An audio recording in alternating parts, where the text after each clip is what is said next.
Kaixo, ongi etorria, hasierako bost problemak egingo ditugu. Lehenengoa, 2023 baino txikiagoak diren lauren multiplo guztietatik handiena hartuko dugu. Eta 2023 baino handiagoak diren hiruren multiplo guztietatik txikiena aukeratuko dugu. Batu ditzagun bi zenbaki horiek. Zein da emaitza? Orduan, lehenengo zenbaki aurkitu beharko dugu, eta gero bigarrena. Esaten du, 2023 baino txikiagoak diren lauren multiplo guztietatik handiena. Horra izan behar du, 2023 baino txikiagoa, baina alden handiena, eta lauren multiploa. Pentsatzen dut, badakizula, lauren multiploak, 4, 8, 12, 16, 20, bukatzen dutela, 20, 40, 60, 80 edo 100, ezta? Horrek esan nahi du, izango litzatekeela 2020. Hori da denetan handiena. Ze hurrengoa 2024 pasa egiten gera. Orain, batu beharko diogu beste zenbaki bat. Zein? Bigarren zenbakia izango litzateke 2023 baino handiagoak diren hiruren multiplo guztietatik txikiena. Horra hartu behar dugu. Hau baina handiagoa dena, hiruren multiploa, baina alden txikiena. Orduan, ez dakit jakingo dezun hiruren multiploak izateko zifrak batuta eman behar dula hiruren multiploa. Orduan, zein izango litzateke? 2, 2 eta 2 da 6. Orduan, hau izango litzateke hiruren multiplo bat. Baina jarri behar dugu hau baino handiagoa derrigorrez. Orduan, hurrengoa zein izango litzateke? 2000 eta 25. Ze 2 gehi 2 gehi 5 da 9. Hau alda 2023 baino handiagoa den txikiena. Bai, hau da txikiena, ze beste guztiak izango dira handiagoak. Horren batu behar diogu hau. 2025. Batutzen bai dugu, atatzen da horrela. Beraz, emaitza zuzena, B da. Bigarrena, hanek paperezko 3 karratu ditu. 1, 2 eta 3. Karratu handienaren aldearen luzera 1 dezimetrokoa da. Horrek esan nahi du, honek neurtzen dula dezimetro bat. Eta honek ere bai. Karratuak bata bestearen gainean jartzen ditu, irudian ikusi daiteken bezala. Zein da 3 karratuen azaleren batura? Orduan batu beharko dugu. Azalera handia, ertaina eta txikia. Zein da modurik errexena egiteko? Nik uste dut errexena izango litzatekeela denak zati berdinetan egitea. Orduan, nik egiten dut horrela, eta gero horrela, lortzen dut denak triangelu berdinak izatea.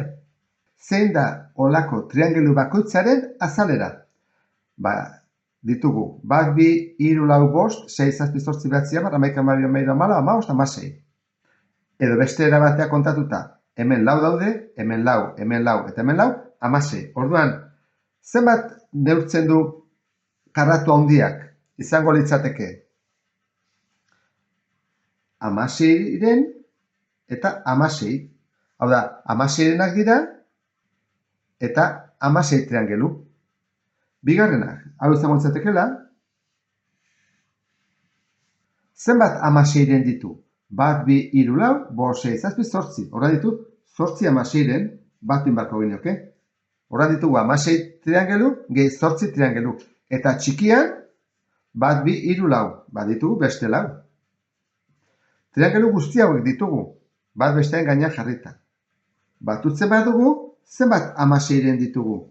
28. Eta orain, simplifikatu inbarko dugu. Orduan, egin daitekena da, izendatzailea eta zenbakitzailea biak zatitu 4rekin. Orduan, 16 zati 4 da 4, 28 zati 4 da 7. Eta horrein izango litzateke C.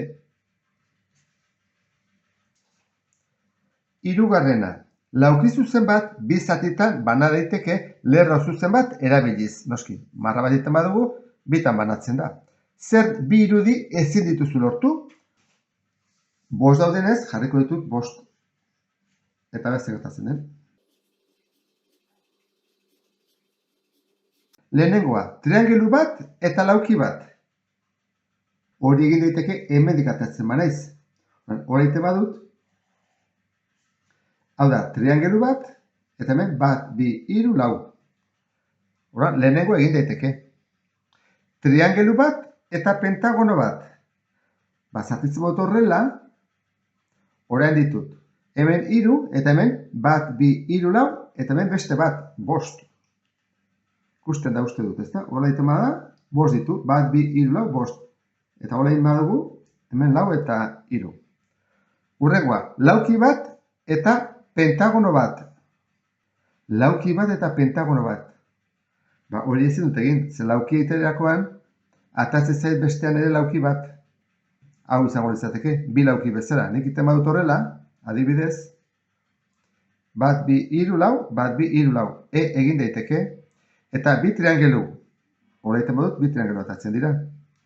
Beraz, ezin daitekena, C da. Laugarrena, Jonek eta Lorenak 9 puxtarri dituzte bakoitzak. Elkarrekin 8 puxtarri gorri eta 10 urdin dauzkate. Lorenak kanika urdinak kanika gorriak baino 2 aldiz gehiago ditu. Zenbat puxtarri urdin ditu Jonek? Hau egiteko modu asko dago. Nik egingo dudana izango da informazioa taula batean sartzea. Batetik Jon eta Lorena eta bestetik puxtarri urdinak eta gorriak. Era hontara.